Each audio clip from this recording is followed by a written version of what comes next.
คำนี้ดีเอพิโซดนี้จะได้ต้อนรับคนที่แวะเวียนมาบ่อยพอสมควร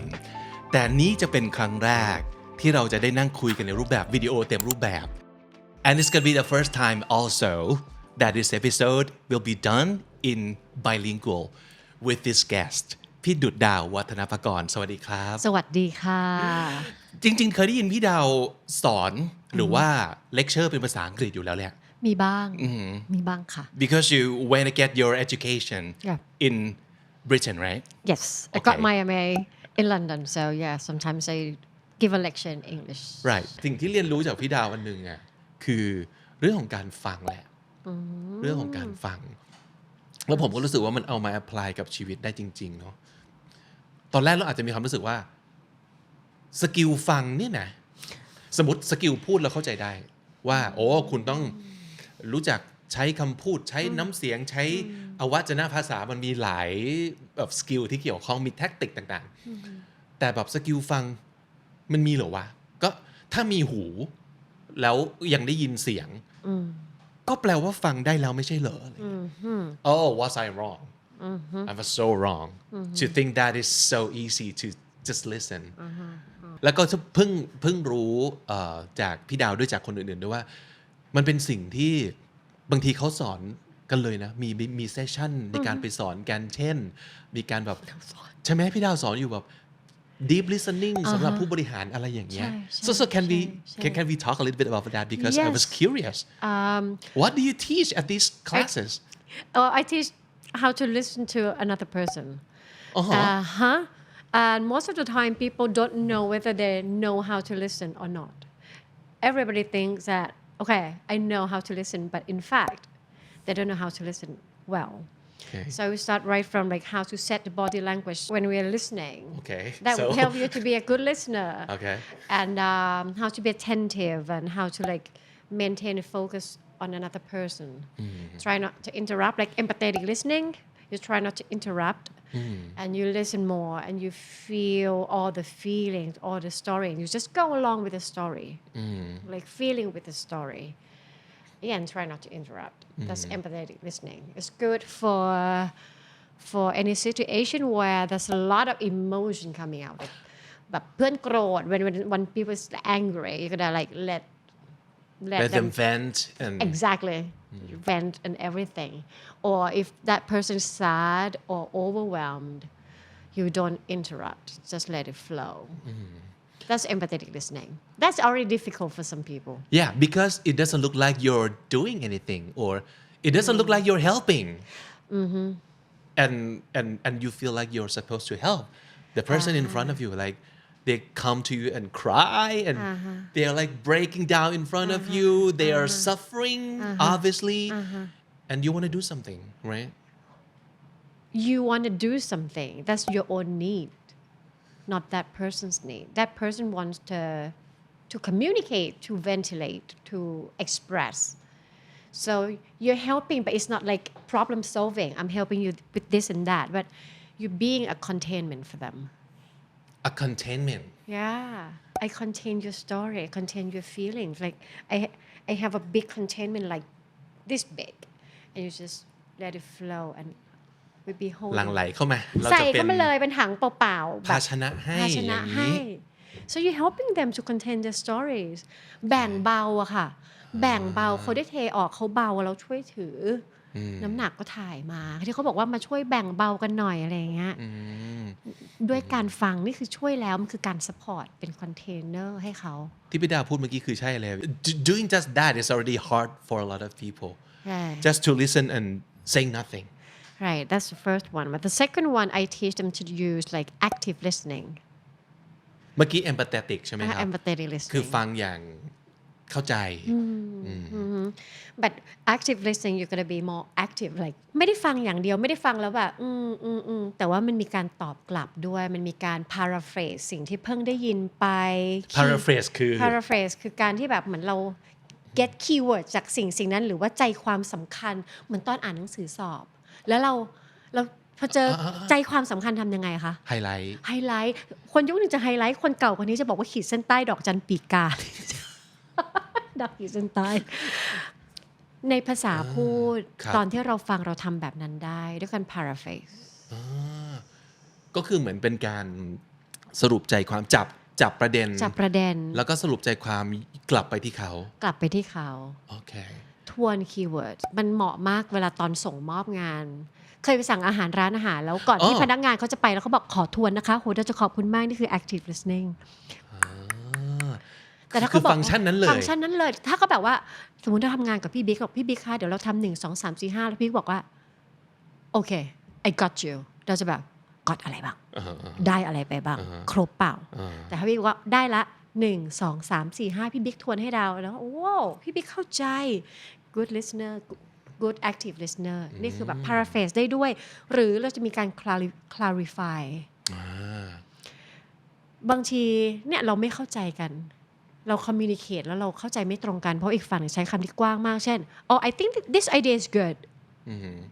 do you know how good that is Yeah In what which kind of angle? good are we talking about Are we on the same page on being good right so if you want to be a good active listener you can ask hey you said good can you explain me more about how good this idea is หน้าตาเป็นอย่างไรนะ good ของเธอนั้น ใช่หรือแบบว่าไปทำงานมาดีๆนะสมมติเจ้านายสั่งงานแบบนี้ไปทำงานมาดีๆอีหยังดียังไงใช่ไหม ดียังไงแล้วพอเราทำเราก็ตั้งใจเราก็เอาดีของเราเป็นตัวตั้งเขาก็มีดีในใจของเขาแล้วไม่แมทช์กันพอเราเอางานมาส่งก็แบบอ้าว I told you ว่าให้ทำงานดีๆทำไมไม่ดีแล้วเราก็แบบดีแล้วไม่เข้าใจไม่ตรงกันเพราะฉะนั้น active listening เนี่ยค่ะมันช่วยทำให้เราเข้าใจตรงกันคือมีการ demonstrate บางอย่างที่บอกว่าฉันเข้าใจเธอหมดเลยนะฉันจะไม่เดาไปเองนะมี clarify มี paraphrase แล้วก็มีการ reflect on emotion reflect emotion ระหว่างคุย คือนอกจากเนื้อหาแล้ว emotion ด้วย ก็น่าจะถูก reflect ด้วย emotion ก็เป็น information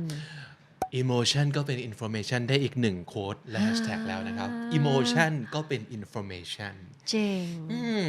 that is very important in the conversation and the communication as well right oh that is so good so we kind of have to do both right we have to listen without saying anything or without judging without พยายามจะคำคมก็คือ empathetic listening ก่อนแต่หลังจากนั้นการ active listening ก็มีบทบาทสำคัญเช่นเดียวกันก็คือมันจะเพิ่มเรื่องการสื่อสารระหว่างกันเข้ามาแล้วใช่ไหมครับ paraphrase ก็จริงๆคำนี้ดีนะชอบมันคือจริงๆมันคือการทวนแหละแต่ทวนในภาษาของเราไม่ต้องพูดเหมือนเขาเป๊ะก็ได้นั่นคือ paraphrasing ใช่ไหมค ถ้า รับ พูดเหมือนเขาเป๊ะเลยเราจะเรียกว่า parroting ค่ะ เรียกว่าอะไรนะครับ parrot มันน น ก ก แก้ แก้ ว ว parroting นกแก้วก็เป็น verb เหรอ นกแก้วก็เป็น verb อ๋อคือพูดเหมือน ไม่อย่าง เป๊ะ นั้นจะกวนประสาทมากพี่บิ๊กลองสิ จริง จ พี่ดาว ริง วันนี้สบายดีเนาะ พี่ดาววันนี้สบายดีเนาะ แล้วจริงๆเดี๋ยวเราไปกินข้าวกันดีกว่า เดี๋ยวจริงๆเราไปกินข้าวกันดีกว่า2 รอบก็แบบว่า มันเหมือนกวนตีนจริงๆนี่แหละ ตบโต๊ะ มันเหมือนกวนตีน เย also อะไป paraphrasing is like just reflecting back or you know saying back what the other person saying to you but in your own words so just to check that you really are on the Comprehend. same page yeah you got to use a lot of comprehension don't just hear it and just reflecting on it you got to comprehend มันคือเข้าใจอย่างลึกซึ้ง comprehend And then คำนี้ดีนะครับ you verbalize it คำนี้ through ดี your own language ใช่ and it shows exactly how much you understand the message ผมเข้าใจแล้วว่าทำไมต้องสอนเรื่องเนี้ยเพราะแค่เรื่อง paraphrasing อ่ะก็ฝึกกันยาวๆแล้วนะ ยาว ทำยังไงเราถึงจะสามารถแบบจริงอันนี้คือสิ่งที่เกิดขึ้นระหว่างผมทำเวิร์กช็อปกับพี่ดาว ค่ะ สิ่งที่พี่ดาวโยนกลับมาคือการ paraphrase นั่นแหละจริงด้วยเพิ่งตระหนักใช่แล้วมันก็ทำให้เราได้เห็นว่าเมื่อกี้กูพูดอะไรไป ใช่ That's such a great tool it is แล้วมันก็ไม่จำเป็นต้องเก็บเอาไว้สำหรับแค่คนที่ทำงานด้านจิตใจใช้ได้ค่ะคุณพ่อคุณแม่เพื่อนเจ้านายใช้กันได้หมด Oh, okay. So it could be when you say something along the lines of, okay, what I hear you were saying is that dot. yeah อันนี้คือเอามาจากที่พี่จำได้ว่าพี่ดาวพูดนะ ว่าจากที่ดาวฟังพี่บิ๊กพูดเนี่ยมันเป็นลักษณะประมาณนี้ so that's you paraphrasing back to me yes but one thin line is that do not add your own opinion into it. Okay. That's kind of fine line. Some people like, okay, got the message, but you add on like your own opinion and your อด own ไม่ได้ judgment. อดไม่ได้ ยังไม่อยู่ เรามีคำคมอยู่นะ เรามีคำคมเยอะไงแล้วรู้สึกว่าแบบโอ้อันนี้เรารู้มาเราอยากเติมคือไม่ควร unless that person asks you to show your own opinion. Okay. What do you ดอก think จัน about ดอกจัน ถ้าเขาขอ ถ้าเขา ให้เรา ขอ เติม ใช่ หรือถ้าอยากเติมไม่ไหวแล้วถามก่อน is that okay if I like give you some more opinion Okay. แล้วถ้าเขาบอกว่า no thank you ให้เขาเบรกให้ เอามีสิทธิ์ที่เขาจะ no thank you เนาะ โอ้มีค่ะ โอเค บางเรื่องอย่างเงี้ยไม่ใช่ทุกเรื่องที่เราแชร์กับใครสักคนแล้วเราต้องการทางออกเพราะจริงๆเรามีทางออกในใจ ไม่ต้องบอก โอเค มันจะมีมนุษย์ประเภทหนึ่งที่ไม่ชอบให้คนมาบอกคำตอบ จริงเคยเจอเยอะ ใช่ไหม ค คะ รับ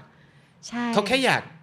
พูดให้ฟัง ใช่แล้วเขาแค่อยากจะโยนพูดให้ฟังขอคำปรึกษาขอฟังไอเดียเฉยๆแล้วเดี๋ยวเขาจะไปเลือกเองอีกทีนึง ครับบางคนเป็นอย่างนี้ด้วย คือเขาอยากจะได้ยินเฉพาะ yes จากเราอะแล้วถ้าเกิดพี่ดาวกำลังคุยกับคนประเภทนี้อยู่อะ would you humor them like okay I can sense that you only want me to say yes so I'm gonna say just yes to you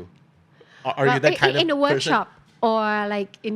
a daily in life? general in life I might reflect how I feel like straightforwardly like okay. well I think you expect me to say yes to everything so you just need just like reaffirmation from me is that okay. what you really want now Oh. so I would know my function in that conversation เราทำอย่างนี้ก็ได้ถามไปเลย พูดไปเลย just call them out พี่วิงรู้ไหมเราเป็นคนพูดหมายตัวเองตลอดเวลาเพราะเราไม่เดาเดี๋ยวต้องการแบบนี้ใช่ไหม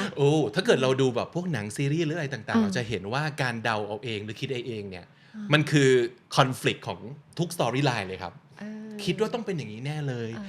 คิดไปเองเอาเดาไปเองชอบคำว่าแน่เลยอ่ะหลายครั้งคนจะบอกมันต้องเป็นอย่างนี้แน่เลยเดี๋ยวถ้าทำแบบนี้แปลว่ายังไม่เกิดนะถ้าทำแบบนี้เดี๋ยวเขาต้องเป็นแบบนี้แน่ๆเลยเราได้ยินแบบนี้บ่อยแล้วเราจะถามว่าแน่จากอะไรเหรอคะแน่ได้ยังไงอ่ะมันยังไม่เกิดเลยอ่ะทำไมถึงมั่นใจขนาดนั้นมันอาจจะไม่ใช่ก็ได้เพราะฉะนั้นไม่เดาค่ะเราจะ voice ออกมาตรงๆเพื่อจะเช็คเพื่อจะ clarify แล้วเราคิดว่าคำว่า clarify จริงๆเป็นคำที่ใหญ่มากสำหรับปีนี้ของเรามันเป็นคำที่ใหญ่ทำให้ชัดเจนใช่ทำให้มันชัดเจนอะไรที่มันคลุมเครืออะไรที่มันกองทับกันมันจะมีหลายๆอย่างเนาะช่วงปียากๆทุกอย่างมันจะมาสุมครับการที่ค่อยๆ clarify ว่าสิ่งเนี้ยมันประกอบด้วยก้อนอะไรบ้างทำอะไรได้บ้างทำให้เราผ่านช่วง12 เดือนนี้มาได้คือ clarification วันนี้ได้บทเรียนที่สำคัญมากๆในเรื่องการฟังเพราะรู้สึกว่ามันเป็นทักษะที่เอาไปใช้กับอะไรก็ได้ในชีวิตแล้วอย่างน้อยถ้าเกิดเราไม่บ้งกับสิ่งนี้ไม่บ้งชีวิตมันจะรอดจากความบ้งบางอย่างได้โดยที่เราสามารถแบบ we can escape from all the bongness จริงโดย by design นะจริงเราคิดว่ามันเป็นแบบว่า preventive approach preventive ขอบคุณมากครับพี่ดาวผมกำลังคิดอยู่ว่ามันคือคำว่าอะไรวะ preventive ใช่เราจะไม่ต้องวิ่งแก้ปัญหาประมาณล้านแปดเพราะทุกอย่างมันถูกเคลียร์ตั้งแต่ในบทสนทนาตอนที่เราฟังแล้วเราก็ถามกลับว่าถูกต้องไหมใช่ไหมพอ communication เราแบบ effective เข้าใจตรงกันเคลียร์หลังจากนั้นแต่ว่าปัญหาอื่นๆมันก็อาจจะถูกประวิงไปหรือว่าไม่เกิดขึ้นได้แต่บางทีเราไม่ได้ฟังอยู่ในพื้นที่ของการสื่อสารที่แม่นยำตรงกันพอต่างคนต่างวิ่งออกไปทำคนละอย่างด้วยแบบเจตจำนงที่ดีด้วยนะด้วยเจตจำนงที่ดีด้วยแต่สุดท้ายก็มีปัญหาอยู่ดีใช่แต่มันไม่ใช่เพราะฉะนั้นถ้าวันนี้จะจำอะไรไม่ได้เลยอยากให้จำ3คำนี้คำที่1คือคำว่าอันนี้เป็นการทบทวนบทเรียนเนี่ยนะครับ paraphrasing ก็คือการแบบว่าทบทวนสิ่งที่เราได้ยินด้วยคำพูดของเราเองโดยมีจุดประสงค์ว่าเราเข้าใจแบบนี้ใช่หรือเปล่า clarify มันคือการทำให้เราชัดเจนกันว่าทั้งหมดทั้งปวงนี่คือสิ่งที่ต้องการใช่ไหมเหมือนกับที่พี่ดาวบอกว่าถ้าเริ่มรู้สึกว่าเอ๊ะนี่แกไม่ได้มาปรึกษาฉันแกอยากให้ฉันแบบท ช่แกถูกต้องแกอยากให้อวยอย่างเดียวใช่ไหม เออ ก็ได้นะก็จะได้รู้ว่าฟังก์ชันของกูวันนี้คืออวยจ้า ได้จ้า ใช่ไหม ง่ายเลย ก็ทำให้เขาได้เนาะ ใช่ใช่ใช่ เอาเขาเป็นโจทย์ เอาเขา พี่ดาว เป็นโจทย์ พูดคำนี้กับผมบ่อยมากว่า สิ่งที่เราคิดว่าเราต้องพูดต้องทำต้องอะไรอย่างเงี้ยนั่นคือเราต้องการหรือเขาต้องการ ใช่ See I'm a good student I think you are yeah because I learn a lot from you ใช่ก็คือแบบเช็คก่อนว่าที่เราคิดว่ามันดีมันเหมาะมันควรมันวิเศษเนี่ยคนตรงหน้าเราเขาต้องการสิ่งเดียวกับเราหรือเปล่าถ้าตอนนี้เรากำลังทำได้เป็นผู้ฟังให้เขานะครับและอีกอันนึงคือการอะไรอารมณ์นะครับพี่ดาว reflect reflect สะท้อนอารมณ์ ซึ่งเป็นสิ่งที่วัฒนธรรมเราอาจจะทำได้ยาก เพราะว่าหลายคนเขินไม่กล้าทำเช่น